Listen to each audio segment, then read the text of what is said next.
Hello, Teri.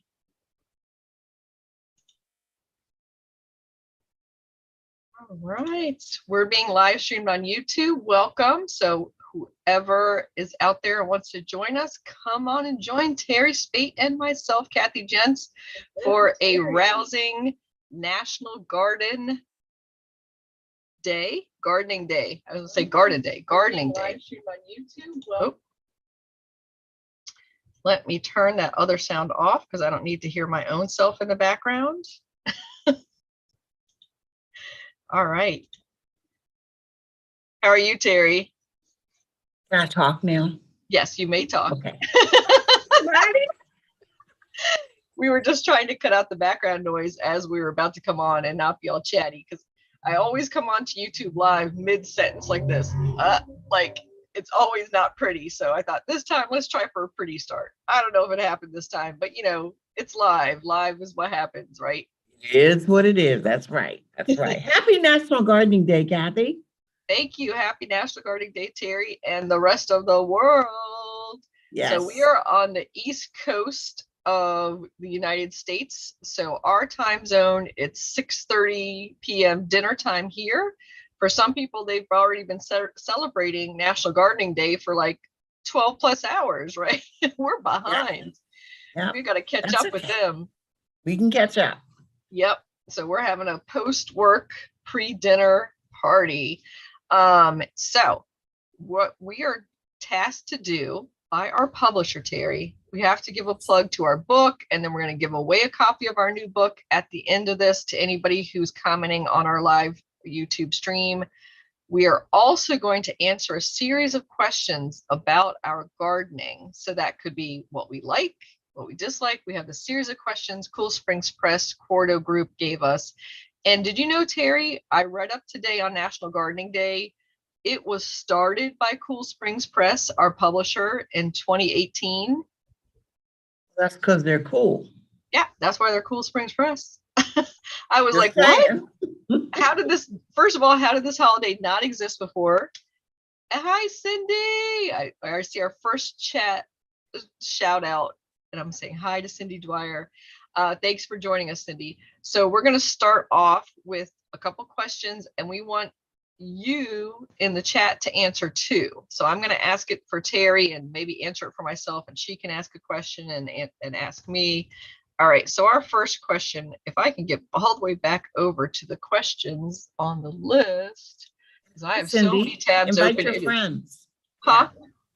I told Cindy to invite some friends. Yeah, and Cindy invite some friends, but no, it could just be a cozy group of us. It'll be a little secret, right? Okay, our first question is, what was the first plant you ever grew, Teri? Portulaca. Yeah, my mom, that was our thing every spring. All of us kids would go out in the backyard and plant portulaca and marigolds with my mom. What about you, Kath? Yeah, so my first memory of a plant that was just mine was in the brownies, because I loved Girl Scouts when I was little. And I think I was, first year brownie, and a mom brought in this big barrel cactus that had 100 little babies, just all these tiny babies around it. And so we each got our own little terracotta pot, and we each took a baby off. I guess they gave us tweezers or something, and then we potted it up and we took it home. That was a big activity, right? Potting up that little cactus. And I remember waiting for that cactus to bloom for months. I was like, I'm going to get one of those little flowers on there. And it did. It actually bloomed one day. It had like that little straw looking flower on there. So I was super happy about that. I didn't know about it having babies or any other care, but I just knew I wanted that little flower on there. And I wanted the portulaca to only bloom in pink. My mom was trying to explain to me it's going to bloom in many different colors, Teri, but I wanted pink. So, you just but it was awesome. Pink only. Oh, On the Purple Couch has joined us. Hi, Bahia. Hi. Cindy says 3 string bean plants in her backyard when she was a teenager. And she harvested about a dozen string beans, and my mom honored this huge accomplishment by adding them to her soup. Wow, that's really great. Good mom there. Yeah. So I'm going to put the list of questions, some of the questions up on the YouTube chat. They're not looking very pretty. They're all formatted crazy. But we'll just keep on adding them up there. So the next question, oops, I'm one Let me ask you while you type. Yep. So the next one is name what the was the first homegrown vegetable you ever ate? The first homegrown veggie I ever ate. I don't think I would remember because you mean from my own garden that I grew and ate? Mm-hmm. Or my grandparents' garden and grew and ate? From your garden. It was probably, I'm going to guess, a cherry tomato. I don't remember for sure, but I'm going to guess. I think I did, when I had my condo garden, a bunch of containers, and I wasn't doing too many edibles, but I think I knew I could do cherry tomatoes. So I had done a few of those. How about you, Teri? Mine was the yellow pear tomato. And I remember, I love pears. That's number one. But I remember it because someone had given me one from the CSA, and I had never had one. So I knew the next year I was growing me some yellow pear tomatoes. The vines were prolific, and you could eat them right from the garden. I thought that was just so cool. So that was mine. Yeah. So, well, yellow pears, that's cherry tomato too. So it's like cherry tomatoes, the entry drug to edible gardening, right? You can do it. You can grow it. That's your first one. So if you're out there, let us know your first edible. And so our next question is, Kathleen Michael says tomatoes, raspberries, and zucchini. Good start there. Yep. And Cindy had those string beans as a teenager.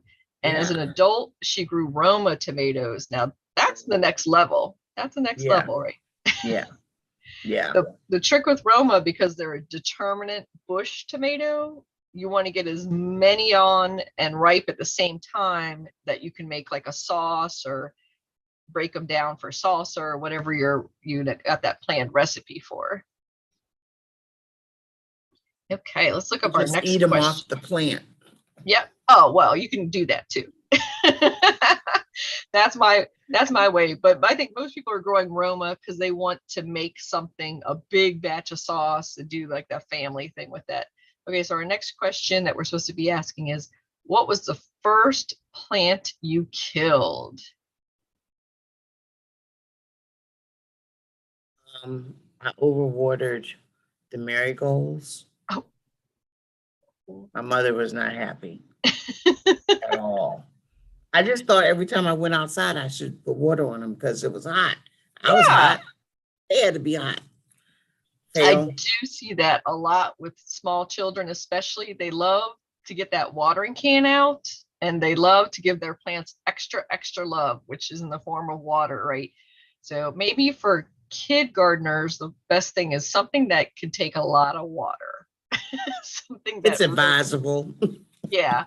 Because even my little neighbor down the street, I was watering with my big jugs, and she's only 18 months old.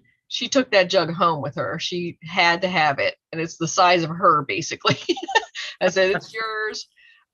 So she's going to do some good watering with that big jug and have some good fun with that. I guess on my part, the first plant I killed, I don't have a memory of it. I've certainly killed my fair share, certainly killed plenty.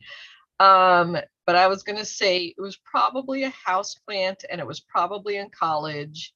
It might have been one that, we just had a tiny windowsill and just didn't have enough space for it. But oh well, it's like long ago, long forgotten. I did not give up. I did not label myself a black thumb just because I killed whatever it was. Water under the bridge. So yes, everybody else can share their experiences if they remember them vividly. If you want to read the next question, Teri. The next question is there a plant that is a part of your childhood memory? Do you want to answer that first? Of course. Mine is a hydrangea. All my kinfolk had hydrangeas. Nice. Everybody. We had 2 blue ones beside the front door on Eastern Avenue when I grew up in DC. So And then you go to South Carolina, there's hydrangea. Grandma's house on Capitol Hill, hydrangea. Everybody had a hydrangea. What about yours? I would say my first memory of my grandparents in Germany and their allotment garden. I remember I was given some scissors and I was told to trim all the dill. They were making pickles. And 10 minutes into that, I was done with dill and never wanted to be in the herb garden again. It was like in my mouth, in my nose, in my pores. I felt like I was like dill overload. So that was a very strong sensory memory now when I smell dill. I like dill now, but back then, no, too much. All right, so I was going to say our next set of questions, I'll ask the next one. Which plant broke your heart? That's a good one. Want me to answer? Yes. I just knew because, I was growing everything else. I could grow an African violet, but it's a plant that doesn't work for me. My sisters, they're beautiful, but it's not my jam, as a friend of mine would say. Yeah. My grandmother on my dad's side collected and loved. She had windowsills full of African violets. And I've always had really good luck with African violets too. But I think it's one of those plants. I'm a habitual overwaterer. And with that chamber that you have on the African violets, it allows me to be an overwaterer and still not kill it. And then it also likes low light, but not direct light. So I have a lot of shady windowsills, so they're happy there, which is good. I think mine is once again that it might need water. Yeah. It might need water. Yeah, those specifically made chamber pots for not a chamber pot, but the chamber that sits in a pot, those African violet pots that have the wicking system where you water from below are a lifesaver. So those the one I had was in it. There's a trust issue. So I just don't get them anymore. And my sister, she's good. Yeah. So in the chat, I was going to say. What's in the chat? Who's answering that question? What did they kill? Cindy said she's a cactus overwaterer. That was one of the plants she killed as a child. And she said one of her uncles grew tobacco in Georgia, and we were paid 5 cents a stick to unstring them in the hot summer. And yeah, I can imagine that was not fun. And then she said she grew some gorgeous parrot tulips last year that bloomed in the spring. Not one stem came up this year. So she's glad she got some good photographs of them. And Cindy, if you all don't know, Cindy is an incredible photographer, and you all have seen her work because anytime you have mailed a bill, a wedding invitation, a birthday card, you've probably used one of the stamps that feature Cindy's beautiful photos. Was that Cindy? Hi, Cindy. Hi, Cindy. And hi, everybody else who's joining us. Well, definitely join in and answer the questions along with us. Or if you're listening to this after the live portion and you're watching the recording on YouTube, still answer the questions in the comments below. We still want to see your answers down there and enjoy National Gardening Day with you. So our next question is, name a plant you won't garden without. Peonies. How about you, Teri? Peonies. Which one? Peonies. Oh yeah, peonies. Peonia lactiflora. I love them. Cindy says hi back. And yes, peonies are my favorite all-time flower. Yeah, if I could only have one plant, heartbreakingly, it would be a peony. They're not so long flowering. The blooms don't last that long, unfortunately. I've been begging breeders for years to breed re-blooming peonies. I want peonies from May through September. How about that? That's my one wish. The way I look at it is they're so uniquely beautiful. Having that treat in the spring, like I noticed 2 blooming in my garden yesterday, blew me away. And it's like, aren't y'all a little early to the party? But it's okay. I captured the memory and there's 2 more buds on it. So they'll bloom again, but it's something worth waiting for in the spring. Don't you? You have those gifts that it's worth waiting for. It's the Yeah, peony. yeah, Yeah. definitely. And Yeah. Cindy says bearded iris because I love to photograph them. That's a great Yeah. choice. So many Yeah. people love bearded iris, and I have a nice collection that I love too. I love the almost black, like super Yes. dark purple Yes. bearded iris. Those are so dramatic and beautiful. Our next question is a tool question, which is I'm prepared this time, Teri. What is your favorite gardening tool? Since I know this question was coming, I set one next to my desk, and so it's Cobra Head. And this one still has the cap on the blade because it's all steel shank blade. And I'll show you if I can show the card. So it shows up there. That's the little logo, Cobra Head. It's a great for weeding, great for digging. The shank goes all the way down. So I've had so many hoes, and that sounds really bad, right? I had so many tools that have broken off right at the handle and snapped off on me. And then you're like, thanks for that one handle and the one thing. And then I've done the duct tape thing, right? You tried to put it back on. It never works. It comes off right the next time. So this one, it's all the way down there. And this is recycled plastic, like the same thing Trex is made out of your plastic bags. And it has a nice, cool feel. Plus the color is nice. You can find it in the garden. That's another tip for great garden tool, is something that's bright colored. What about you, Teri? Well, I'd have to agree. I have the short and the long handle Cobra Head, but my other favorite tool, I could have bought my bucket, but I'm kind of still at work. However, my other favorite tool is my trach. It has a spade at one end and a cultivator at the other. I have the very first trach I ever owned. I got trachs from my dad. How he wore the tip of one down, I will never know. But he too loved his trach. So I Maybe he think had my a lot of Cobra Head and my rocks. trach. Maybe he had Who a very knows? rocky garden. How else would you wear That that man down? woke up in the garden and went to sleep after it being in the He was garden. working it. I didn't ask any questions. I just got him another one. And Yay. he went back to the first one all the time. So a trach, my Cool. BFF in the garden. Yeah. Nice. So Elizabeth says, hi, Teri, Cindy, and Kathy. Hi, Elizabeth. My favorite tools are 5-gallon buckets for a million uses. My Okatsuna, I hope I'm saying it right, pruners, and long-handled thin rectangular hose. I get at old men yard sales. Yeah, I would say that's a great tip, Elizabeth. Our estate sales. My first garden tools were from going to estate sales, and I looked for anything that was like the Sears Roebuck, from the 1960s tools that had lasted forever for these people. And I knew I was going to make a good home for them and that they would last and be really good quality at estate sale prices, which is like, pennies on the dollar. So we should ask our next question, which is the great question. I thought that Steve Roth, who put this together for Cool Springs Press, did such a good job with these questions. It's, what plant do you secretly enjoy tossing on the compost pile?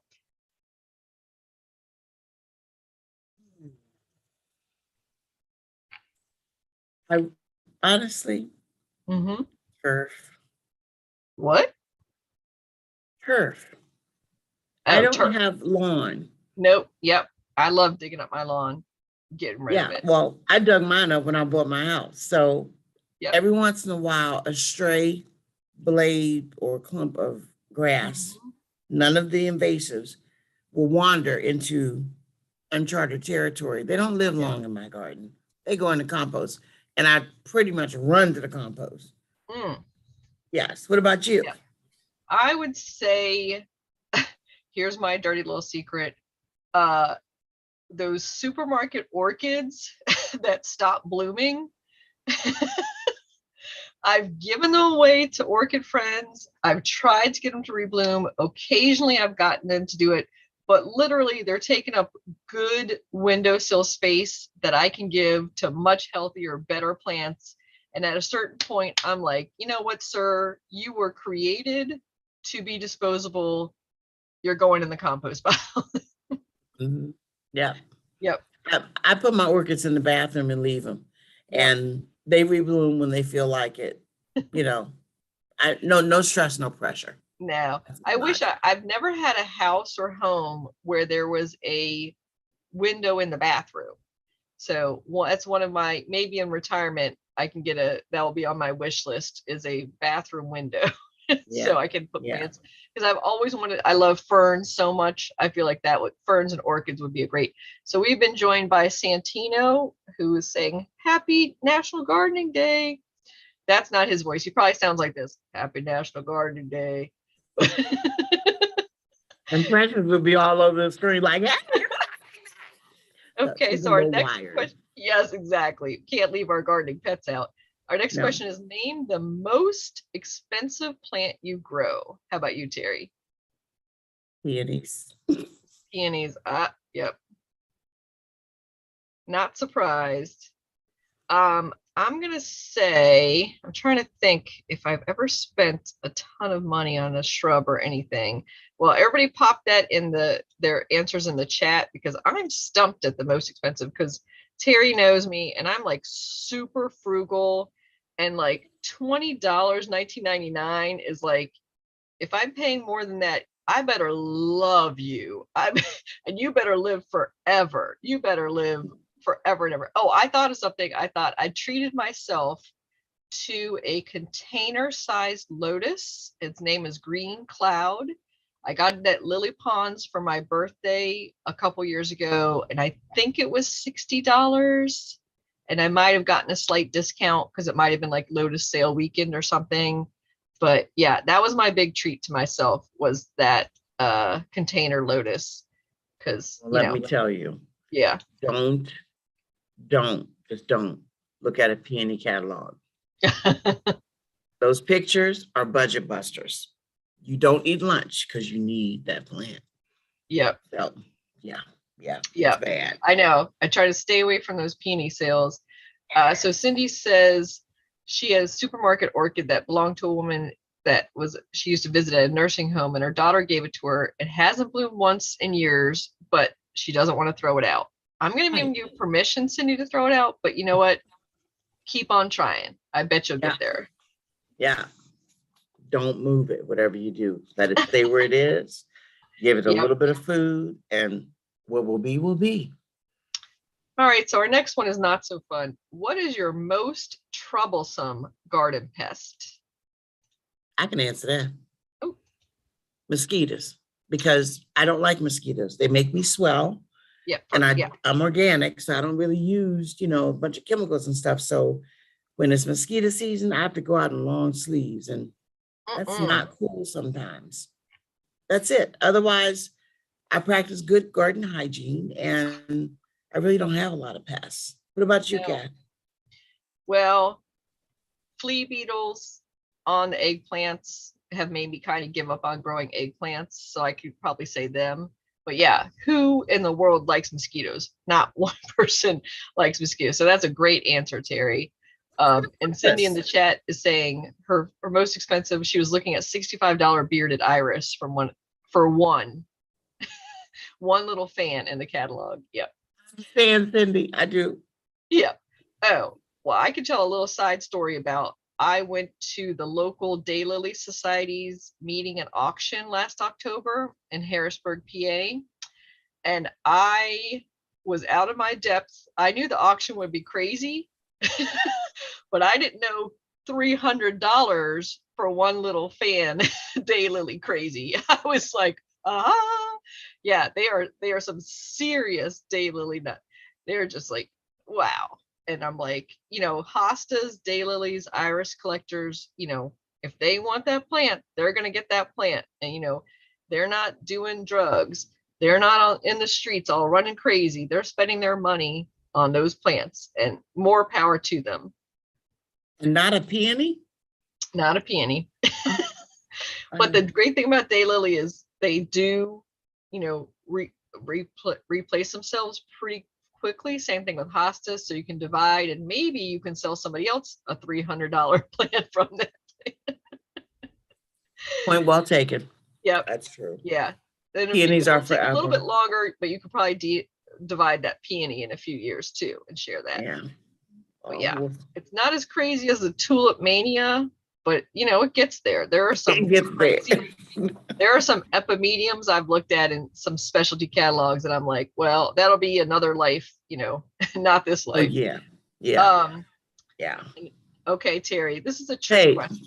Well, before we go there, yeah, we cannot forget to give away the book. But let's get to the last question so we can do our giveaway. So we have 2 last questions, and then we have the book giveaway. So hang in there, everybody. So our last question is, who is your best gardening buddy? Okay. Those who encourage me to garden with a passion like my dad did. That way I don't leave anybody out. Yeah. What about you, Kathy? Yeah, I would say he's sitting in my lap right now. He's my really good. I've got him leash trained. He likes to come out in the garden. He likes to chew on some Carex while I'm weeding. So he's a really good gardening buddy. Okay.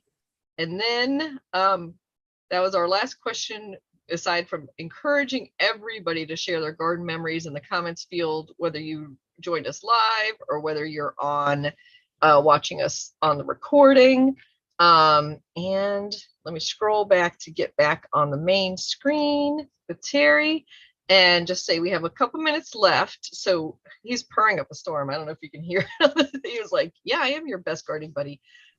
Let's show our book, Teri, that we're about to give away. Let's see if I can get on camera there. Yep. 101 ideas to grow food and beauty in the spine. I really like the spine of our book. Shoot. Yes. And that's the back of the book. It's hard to see on the Zoom camera. It likes to focus on people's faces and not books.